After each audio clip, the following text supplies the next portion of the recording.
perfect sense, they would almost be irresponsible at this point. Looking at the clown show with the Indiana Fever, their unwillingness to build around her, they would be silly not to do it. It makes perfect business sense. It's funny. Kate Martin just happens to be on the Sparks roster. Oh, that's amazing. As well as Cameron Brink.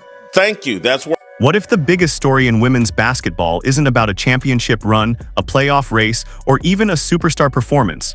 What if the biggest story is about a destination?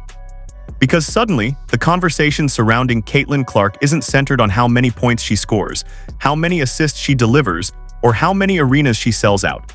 The conversation is about whether Caitlin Clark is simply too valuable to remain where she is. For months, Caitlin Clark has carried the weight of an entire league on her shoulders. Every television rating spike has been connected to Caitlin Clark. Every sold-out arena has been connected to Caitlin Clark. Every major discussion about the future growth of women's basketball has somehow circled back to Caitlin Clark. Yet despite all of that attention, questions continue to grow around the direction of the Indiana Fever. The argument being raised is startling. Not that Caitlin Clark wants to leave. Not that Caitlin Clark has requested a trade. Not even that a trade is currently being discussed. The argument is much bigger than that. The argument is that sports history has a pattern. When leagues identify a transformational superstar, leagues often benefit when that superstar plays in the biggest media markets. The examples are legendary. The brightest lights attract the biggest names. The biggest names generate the biggest business. And that is why the words Los Angeles keep appearing alongside Caitlin Clark. Because Los Angeles represents something larger than basketball. Los Angeles represents television. Los Angeles represents sponsorships. Los Angeles represents celebrity culture. Los Angeles represents global exposure. The theory sounds outrageous at first, but the more people discuss the future of Caitlin Clark, the more one question refuses to disappear. If a generational player is carrying an entire league, where would a league ultimately want that player to be? And that's where this story begins. We're being set up. They've made the decision. In basketball, they send the biggest stars, the biggest attractions to Los Angeles. Hey, Wilt Chamberlain ended up in Los Angeles. Kareem Abdul-Jabbar ended up in Los Angeles. Shaquille O'Neal ended up in Los Angeles.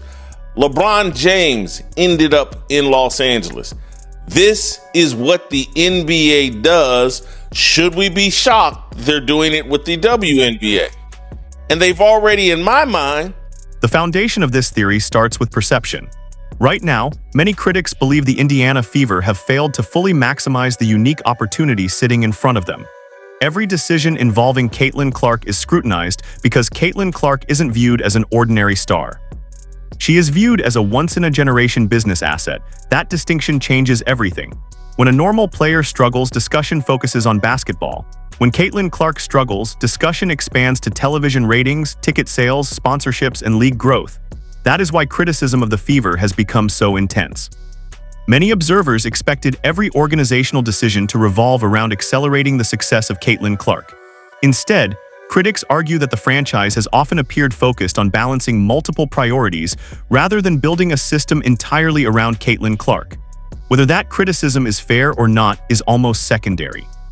The perception itself has become powerful. Because once fans begin believing that Caitlin Clark is not being fully supported, every roster decision becomes controversial. Every substitution becomes controversial. Every coaching choice becomes controversial. The result is a growing narrative that Caitlin Clark and the Fever are moving in different directions. And then comes Los Angeles. The city itself feels almost tailor-made for a superstar of Caitlin Clark's magnitude: massive media attention, endless endorsement opportunities, national visibility, celebrity support. Supporters of this theory argue that Caitlin Clark would instantly become the centerpiece of one of the most recognizable sports markets in the world. More importantly, they argue that Los Angeles has historically embraced superstar-driven basketball. That's where the comparison becomes fascinating. The claim isn't really about Indiana versus Los Angeles. The claim is about whether Caitlin Clark has become so important that her future might eventually be evaluated through a league-wide lens rather than a franchise-only lens. And that possibility changes the entire conversation. Because once Caitlin Clark becomes bigger than a single franchise, speculation naturally follows. And I think you laid it out beautifully, man. The Indiana Fever have done everything they can to show that they want to build this team around Stephanie White and Kelsey Mitchell. That's why you go and draft a Raven Johnson in the first round. And this team was built to survive and be better without Caitlin. Meanwhile, Jason and I have been saying the job here is to win with Caitlin Clark. They clearly have set it up for otherwise. I would welcome this change. The most interesting part of this discussion isn't business, it's psychology. Imagine the pressure surrounding Caitlin Clark every single night. Opposing teams create special game plans for Caitlin Clark. National broadcasts revolve around Caitlin Clark. Media debates revolve around Caitlin Clark. Entire attendance discussions revolve around Caitlin Clark. Very few athletes in basketball history have entered a professional league carrying this level of responsibility so early. That pressure creates a unique challenge, because Caitlin Clark isn't just expected to win. Caitlin Clark is expected to entertain. Those are two completely different jobs. Many stars spend years learning how to become winners. Caitlin Clark has simultaneously been asked to become a winner, a television attraction, a league ambassador, a ticket-selling phenomenon, and the face of women's basketball. Historically, that burden has only been placed on the most transformational athletes. Think about previous eras. The biggest stars often became symbols of league expansion.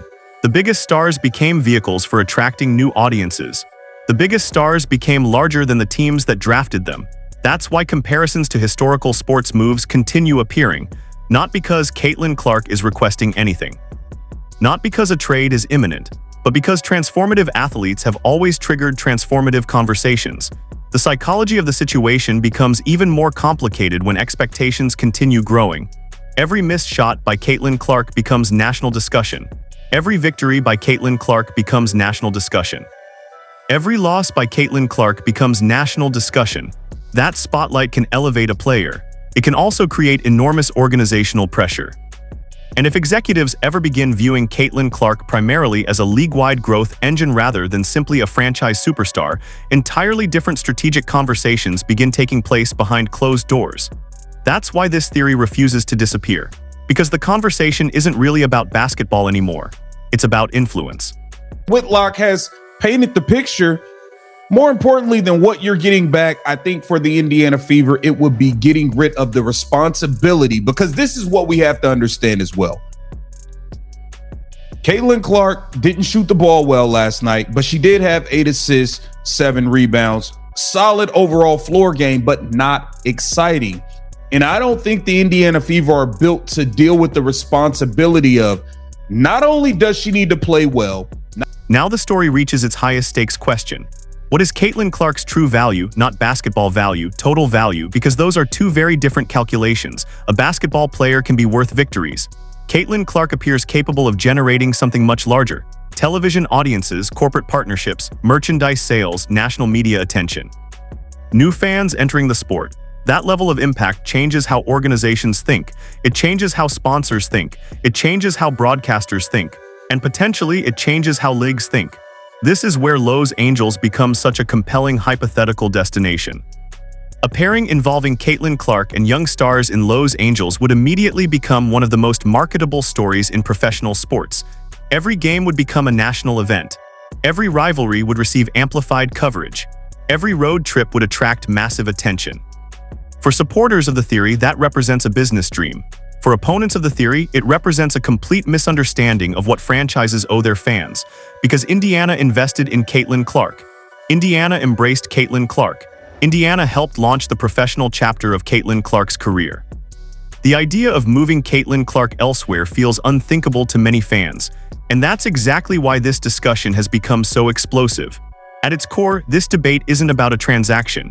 It's about ownership of a phenomenon. Does Caitlin Clark belong primarily to the franchise that drafted her? Or has Caitlin Clark become so significant that her impact reaches beyond any single organization? Those questions will continue following Caitlin Clark as long as her influence keeps growing. And right now, that influence appears bigger than ever.